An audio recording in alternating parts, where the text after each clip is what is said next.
Welcome to the Ideal Investor Show. This is the podcast where we help you challenge your mindset and discover where you are. Tired of stories about other people's success? We can help you change your life, determine your time freedom point, and join us on the journey to financial success. Let's go. Hello and welcome to another episode of the Ideal Investor Show, where we bring you great guests and great content to find out how do you really generate passive income, do value investments, and what other people do and what we can learn from them. And so we have Bryan Driscoll with us today. So welcome, Bryan. Hey, thanks for having me. Yeah, we are very glad that you could make the time, and we want to learn a little bit today from you about mindset and what you do in the marketing for finding houses and stuff like that. So before we do that, can you give a little bit of the origin story? How did you end up doing what you're doing right now? Yeah, sure. So on the marketing side, I got into marketing back in like the early 2000s. I started doing SEO there. And the short version is I got on Odesk, which now is Upwork, and I was freelancing. And I generated business, found out I'm pretty good in the space, and then opened up an agency. It grew into an agency, and I started doing like national lead gen and national e-commerce stuff. That company was called Think Big Marketing. About 10 years ago, I got involved with real estate. I took a Ron LeGrand course like probably 20 years ago and failed at it. Yeah. And then about 10 years ago, though, I found a house. It was from a wholesaler, so I bought it in my neighborhood, and I saw the wholesale fees. I'm like, geez, $15,000. Which is cool. The numbers made sense, but I started thinking, I know how to do marketing. I wonder if I can get these deals for myself. Right. So that's where I kind of merged the marketing and real estate investing. And currently now I buy beat up properties. I fix them up and I hold them as rental properties. I only buy in a really small area right in my zip code. I got about, 20, 25 properties now though. I'm not necessarily passive, but I have systems and project managers, property managers, things like that do a lot for me on the real estate side, so I don't have to get punched in the face as much. Right. Yeah. And I mean, we are big subscribers to property management or professional property management because most of our clients, and myself included, live in more pricey areas. Investing out of state and quite a distance away obviously requires to have somebody on the ground. So we like, for example, to buy from turnkey providers who find a property, fix it up, and then also manage it for us. So it's kind of all under one roof. And there's a little bit of a self-serving aspect of, obviously, when you know that you're going to manage it after you fix it, we're always hoping at least that they fix it a little better than if it's just basically for wholesale. So you said you're basically replicating what wholesalers do. Are you doing this purely for yourself, or are you also doing it if I were to come and say, hey, Bryan, I've never invested in Pittsburgh area before. Could you help me? Is that something that you do? Yeah, actually. So originally we just started doing it for ourselves, just trying to find deals. Okay. And what happened was on Facebook and in Google, you can't market per zip code. You have to market to the entire city, right? Okay. So I started getting a lot of leads in other areas I didn't want. So initially what I did was I found a couple of wholesalers in Pittsburgh and we JV'd deals. So I started thinking, okay, if I can do this in Pittsburgh, I wonder what I can do in the whole US. So now we generate leads all over the United States in everybody's backyard. And people can just buy leads off of us on an a la carte basis. We find the leads and send them to people, and they just pay a couple $100 per lead. And what's a definition of a lead in your system? Yeah, what I consider a lead is it's somebody that's off market that wants to sell their house that just filled out a form. So, and that's a good question too, because a lot of people have different definitions of leads, especially online. So I'll give you two examples, real short ones. Okay. You can advertise on Facebook two different ways. You can advertise on Facebook using a lead form where someone clicks an ad and Facebook auto-populates their info that they originally had when they signed up with Facebook, and they call that a lead. I don't particularly like those because they're really low quality. I prefer to make someone click an ad, go to a website that's really clear. It says sell your house fast. We buy houses, things like that. Then make them fill out a form, and then actually make them fill out a second form asking questions like why they want to sell, how fast they want to sell, how much work their property needs. What I'm trying to do is I'm trying to vet people because me personally, I would rather call less people and pay more for a lead than have a whole bunch of leads and turn into a telemarketer.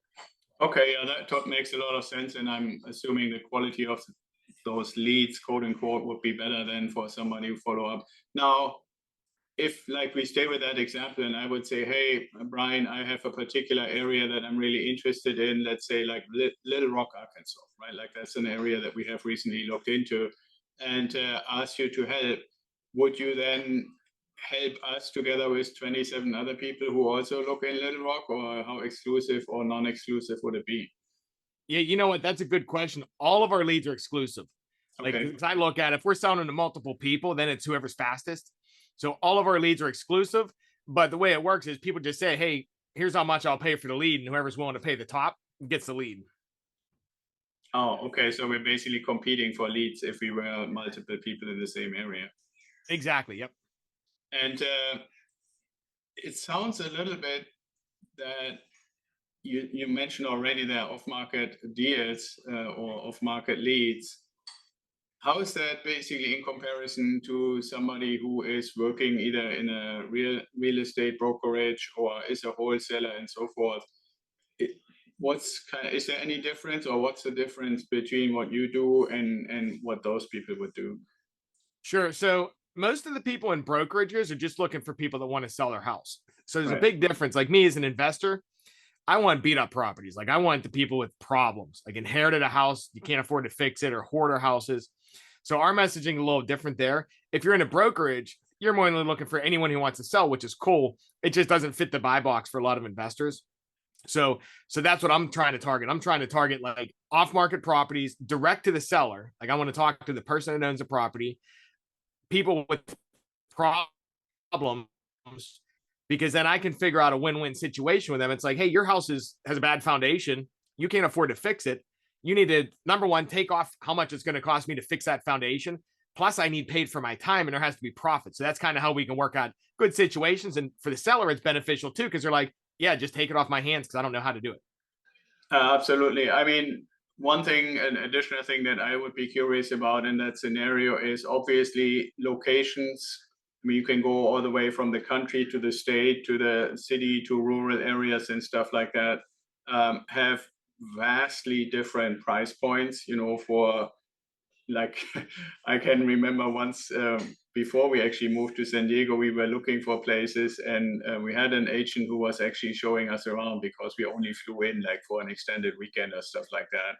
And there were some places that I would say would probably qualify as quite run down. Most of them were way too small for what we were looking at. But we were delusional in the sense of how much we thought we could afford or what we could get for money. And that was still in the like 300,000 upwards area. And I know like in other properties where like admittedly like 5 years ago I bought properties that were renovated for 89,000, right? Like somewhere in the Midwest. So it's yeah, it's a huge spread. So for you, are there particular price points if somebody said, okay, anything up to 50,000 or anything up to 60,000, or in those places like where you are, or somewhere like I said, Little Rock, or somewhere in the Midwest? What kind of Yeah. price points are you aiming for? Yeah. So you know what? We don't necessarily go after price point. We target based on counties. So you would be like, hey, Bryan, I want Little Rock, Arkansas, whatever the county is there. Right. And Yeah, then I have based on no whatever idea. the market is. Yeah. So we base on counties. And that's a good question too, because when you're investing, you only want to really invest in your backyard or where you have good systems and processes in place versus investing in a marketing to an entire state. Like you might get cheaper leads. Right. Yeah. Well, what we are actually trying to do, or that has always been part of the idea with grower mantra and kind of overall strategic setup, is that we want to either offer people a nice property they can rent from us in a buy and hold kind of situation, where the property is fairly priced. I mean, we're obviously trying to get close to market rate, but if we can get a really good tenant slightly below market rate, we would rather do that because we want to keep them long term. And in my own portfolio, I have some tenants that basically moved into the brand new renovated house and never left, right? Like 5 years ago or something like that. Even though we increased the rent a little bit as everything got more expensive, especially property taxes and repairs and so forth. Um, so I'm thinking if we were, and part of it is we're obviously also trying to help people who just have a hard time getting finance. Is there like a sweet spot where you would say in these kind of more middle of the country places, what would make sense to look for? Yeah, I mean, it comes down to kind of like the business model. So anywhere is going to be good to get leads. It just depends on, is there a model there? Like I'm in Pittsburgh, so I know we can pick up properties in like decent neighborhoods for 100 grand, fix them for like 30, 40 grand and refi out, and they'll appraise at 230. San Diego, you probably can't even buy properties and have cash flow on a rental property. So no, you can't. We don't even try. I mean, one thing I have to say, there is a model that I have never done myself, but I know somebody actually doing it in Seattle, which is price-wise similar, where he is looking basically to find as big a property as possible, because then, and still in the residential field without making it an apartment complex or like a fourplex or something like that, but having property that can basically be rented out, for example, to college students by the bedroom. But his ideal house would be 6 bedroom, 6 bath, right? Like something like that. Because the bigger the house gets and the more bedrooms and bathrooms, it doesn't linearly, it's not like 3 bedroom is 300,000, 4 bedroom is 400,000. It's, it's not in a linear way that way. So a bigger house is not necessarily twice as expensive. Let's say $800-900 per bedroom from a student, and you have 6 of those or 5 of those, then you can maybe make a tiny little bit of cash flow. But yeah, I always said, and I understand the model, and obviously, in that way, he is still doing a buy and hold close by, and he can manage it himself and stuff. But I'm still saying, you're still sitting on one house for the price that you pay for that one house. We can buy 5 houses in another location. And if one is empty, we still have 4 occupied, right? And he was like, yeah, but if one of my bedrooms is empty, I still have 5 occupied. I'm like, okay, it's a different model, but the cash flow, definitely a different model, because that's college kids too. The issue is that the cash flow is not really competitively higher, because buying it and financing it is so much more expensive that he doesn't, on a house like that, not make much more cash flow than we do on a smaller house, right? So that's very cool. Now, one thing, since I have you and you're probably in this space for quite a while and know a lot about it, is I'm wondering how much people that would be ideally suited for the renovation, like people who are handyman, who work in a construction company, who are roofers or stuff, who say, okay, I would want to get a property in those markets, not in the expensive ones, but in the more realistic markets. But I don't want to first buy it and have to finance it and stuff like that, because that's something that we are actually looking for. How can we target? And you're the marketing guru, so I want to take advantage of having you here. How can we target, or anybody who wants to follow that model? Okay, so run that by me again, though. You asking about like, how do you find the sellers? Yeah, let's say you found us a lead for, I'm just making it up, like a $60,000 house, right? And we know, like you said, it takes 30 or 40,000 to fix it up. Can maybe either rent it out and make good cash flow, or they can sell it and make a good amount of money. So the question is, how do you target for the resale, or basically like people who would fix it if we wouldn't want to do it ourselves? How do we target the handyman, the roofer, the person who works in a construction company, the flipper, people like that? Okay, good question. So there's 2 sides of it, right? So first side is, and I'll give you some numbers here too to put it in perspective. So if you're looking for the seller first, right? We want to find the people that want to sell their house. Right, exactly. Yeah. Say we generate 10 leads. 6 of the leads that come through are going to want too much money. They're just not going to be a fit. So any market, it's going to be a numbers game. 4 of them will probably make sense, and 1 of them will be a deal. So 1 out of 10, you get a deal. Say you're buying leads for $300, you spend $3,000, you lock down a deal, right? And then you do with it what you want.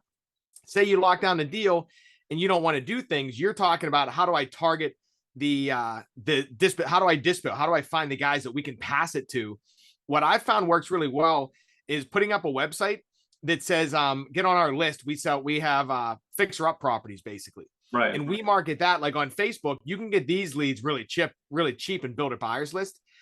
Carrot.com actually has a template site you can use. But we push ads out to that. You can find people for like, they might fill out your form for like $15. It's real cheap. And then what you do is you accumulate that list of people. It might be investors, it might be handymen, all that type of stuff. And when you get the deal, you now have an email list that you can say, hey, you know what? We have this deal. Here are the specs. Here are the pictures. And you blast that out to the list. And you have buyers sitting there for you that are already vetted and they already told you what they needed. Right, exactly. And we would be, the reason I'm asking that question is because if we purchase the property, even though it needs all that work, then we can basically owner finance it to a handyman or to a contractor and stuff like that, right? Which would be a win for us. It would be good for the seller because they sold their house for all the reasons that you mentioned, and for whoever we're working with, because then they can actually fix up the house. And if they ultimately want to sell it, then the owner financing gets paid off. Or if they want to keep it and rent it out because it's their house, then they make money, we make money, and the seller got rid of their house. So that's kind of what we are toying with. But the problem that we've always run into is how do we get to the right people? And having a marketing guy like you is obviously brilliant, So, okay, yeah. Cool. Now, doing all of these things, and I want to build the bridge a little bit, I hope you can follow my thinking here, is that these pieces looked at individually, I would say, if I were to tell that story or pieces of that story to somebody, just regular people who are fundamentally interested in investing, I can imagine they would say, yeah, okay, I can understand this piece, right? Somebody inherits a house way, way away from where they live. They don't want to deal with it. They want to just give it to Bryan to find somebody to buy it, right? So that part makes sense. Or somebody says, okay, I find a house that needs a lot of work, but it has a lot of potential because it's in a good area. I buy it, I fix it up, I resell it, I make the difference. Those individual pieces, but when you look at it a little bit more as a system, I find people kind of step back and say, wow, that's pretty complicated. And I want to build the bridge basically to what kind of mindset does it take and what have you learned in that approaching something that has these different moving pieces in a way that doesn't get too frustrating. Sure. So, and you're right, there are a lot of pieces. So I see a couple different types of people in this space, right? First type I see are, hey, you know what? I want to get into real estate and I want to do deals. And they just keep learning, right? They keep learning and never take action. So, and then the other people is to have systems and processes. So I would say like a couple things just in the mindset. Number one, all you have to do the first step, go find the properties. Once you find a property, the next step is going to happen. As long as you buy right, you'll figure out your process.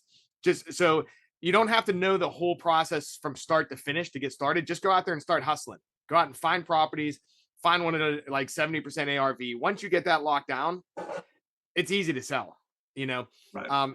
Second thing is in processes too. A lot of people get held up on, they don't know what to do. If you're playing with online leads, all you need to know is when a lead comes in, drop what you're doing and call it. Right. Like speed wins in this game. So it's like, whatever you're doing, drop what you're doing, call this person. And same on mindset there too. It's like a lot of people don't know how to talk to a seller. They call them up. Hey, how much do you want for your house? Well, these are real people and they have problems. It's like, you need to talk with them, find out, okay, what's your problem and how can I help you? Not how can I get a deal? It's like, you have a problem. I have a business. My business can usually solve your problem, but I want to make a win-win for both of us. And if you can find that out, some people want to sell fast. Some people, money's the issue. Some people are in foreclosure. Like if you can figure out what their issue is and solve it, then that's what I mean. Like you can create a win-win there. Yeah, that makes total sense. One of the things that we have found is if you already have a certain amount of funds when you're getting ready to get the next property, it's a little easier rather than, especially if you have a quote unquote dilapidated property. I can imagine personally, I've never done it, that I've always bought them when they were renovated. But I can imagine that a lender sending in an appraiser and the appraiser comes back and said this thing is falling apart, that you actually really get any financing. Right. Okay. So when you're buying beat up properties, you have a couple options. That's what you're asking, right? Like, how do you actually? Yeah, exactly. I mean, hard money is kind of the first thing that comes to mind, right? Like that would be one thing. Or if it's really a super low deal, you could put it on your credit card, so. Yeah. So here's how I got started. Yeah. So I've never used hard money, but what I did was I always bought beat up properties and I used commercial lending, right? But the thing is, you're right. An appraiser comes out and they're like, hey, the house is worth $250 if it's fixed. This place is a piece of garbage. We're going to appraise it for 90 grand. Yeah, exactly. So what I found was I have to buy them right. So my first couple properties, I didn't have hundreds of thousands of dollars sitting around cash. I needed to take a loan. So I had to do the 20% down and then finance out of it. And I just had to make sure, like I have one property I'm thinking in particular, I got it for 90,000 and it appraised, it's worth like 250,000 now. Right. But it only appraised for like 100 grand or something when I got it. I got it for 90. So I had to come up with like $20,000 to get into that deal. And then, so I had to literally come up with cash, which is a lot of money, but then I took normal financing. I do see a lot of people nowadays, especially with interest rates, trying to do sub two also and owner financing. If you can find them to get in with zero money down, but I don't do that personally. Right. But yeah, I see that too, but I see it more in properties where you would say, okay, they would also appraise or at least get kind of close in a really dilapidated that somebody needs to get rid of because it fell in their hands or inherited or something like that. I haven't seen it in that space as much. Now, for anybody in the audience who is listening and saying, hey, that actually sounds like an interesting idea. When you said commercial lending or commercial money, what do you mean by that? Can you explain that a little more? Sure. So what you have residential loans, which is your normal loan that people take out for a house 30-year. So commercial loan, I'll even take a step back. Every property I buy, I put in its own LLC just for we do that too. Yeah. Okay, so I put a property in LLC. Now it's a residential house, but it's a commercial entity. So I go to the bank and take a commercial loan. So I use a bank. It's called S&T Bank up here in Pittsburgh. It's regional. And what they do is they give you loans for properties. They're 20-year loans, but they reset on interest every 5 years. Okay. So what I do is I just tell them, hey, you know what? I have this property. I'm going to be fixing it. I need it appraised. Here's what the plan is. Here's what the rental income is going to be. Give me an appraisal, and can you give me a loan for this? And they do, as long as the numbers are right. They used to do 80% loan to value. Now they're doing 75% because of the market. So you have to make sure if your house appraises for $100,000, they're not giving you more than 75 grand. Right. So if that makes sense, and I think that's a great starting point. I would assume that they also say, okay, well, let's look at the neighborhood. Like if I were the bank, I would say, okay, let's run it through Rentometer or Deal Check or whatever kind of tool like that, and say, okay, well, in that neighborhood, you can get anywhere between $850 and $1,000 rent, and then go back in and say, okay, Bryan told me that he wants to fix it up and then rent it.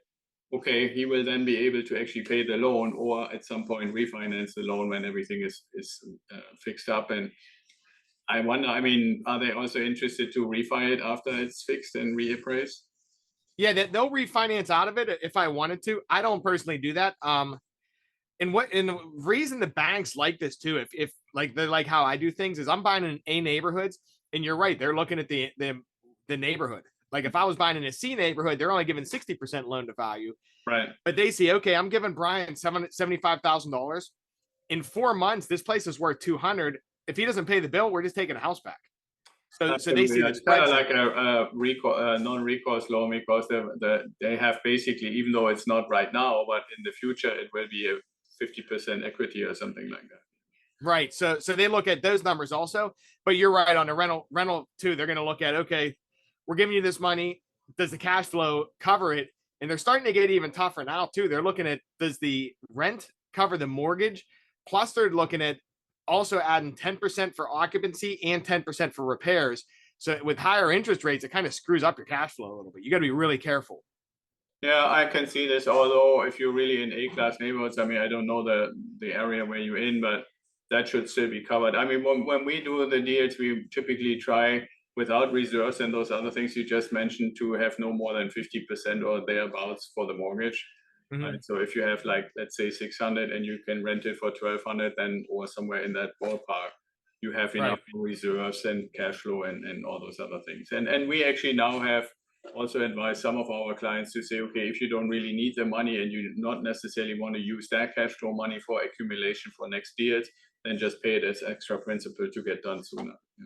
Right. Yeah. Yeah. So there's a lot of options there. Mainly the thing is just buy the property right. That first step, if you buy it right, banks are going to want to lend to you. People are going to want to buy it from you.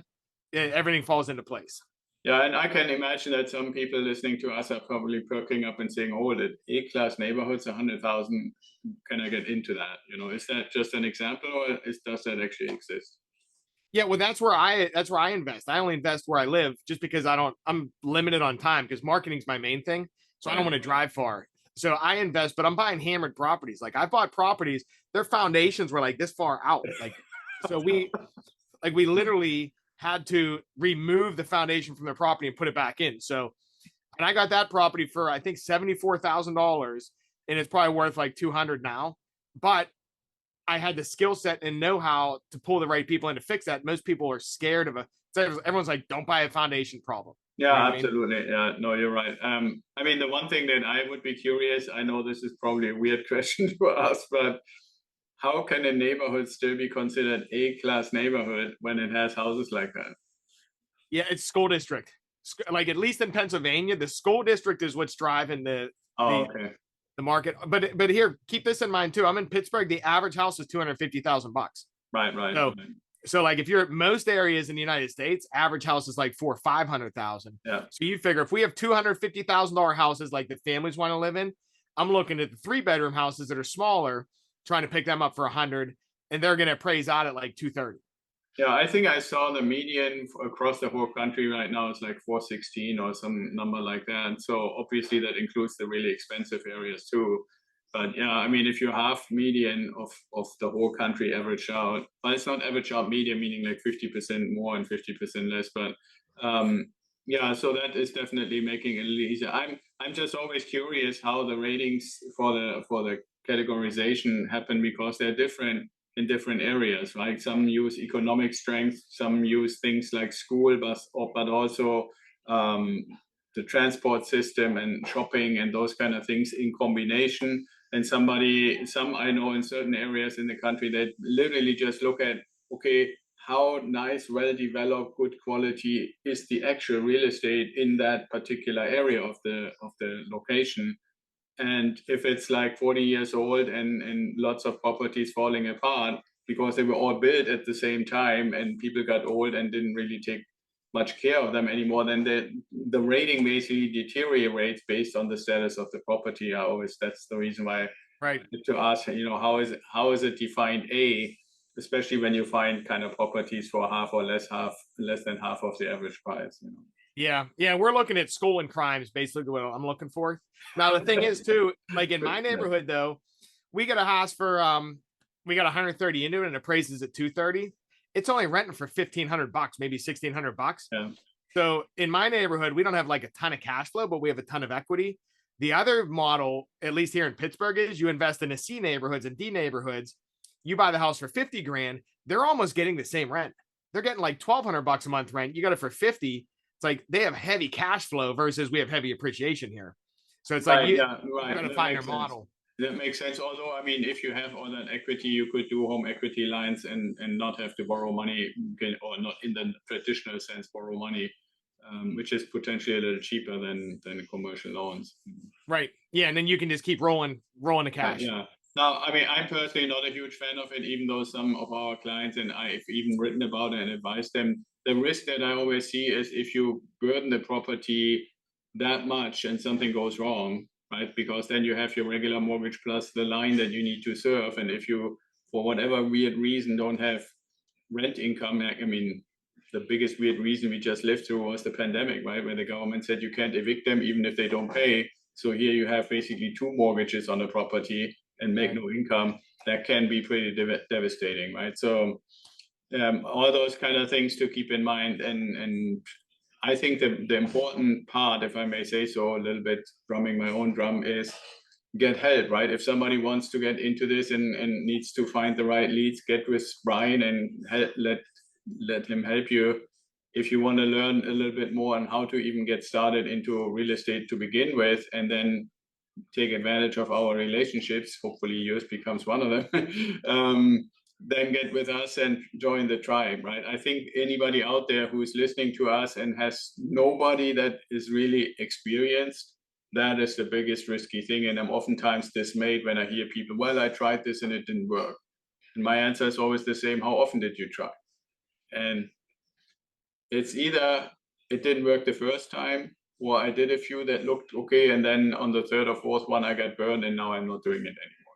And then I find that really sad, because it's really just a matter, like everything, of learning the necessary important pieces and have some sounding board that you can go to, and not try to be an expert in everything.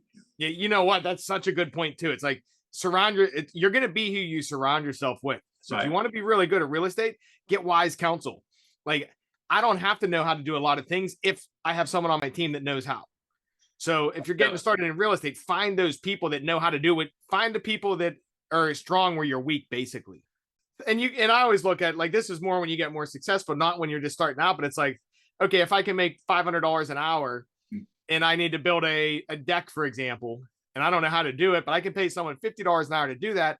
Pull in a specialist. They know how to do it already. Like, I could learn it, but to your point, why do I want to learn that? Let me stay in my lane and let them stay in their lane, and everyone does what they're really good at. Yeah, absolutely. And that's actually a brilliant point, because I oftentimes ask people when we're discussing costs for anything, for any kind of service and stuff, I ask them, if you had to do it yourself, how much would be fair compensation for your time? What's the value of your time? And it's very common that people say, well, like $100 or so.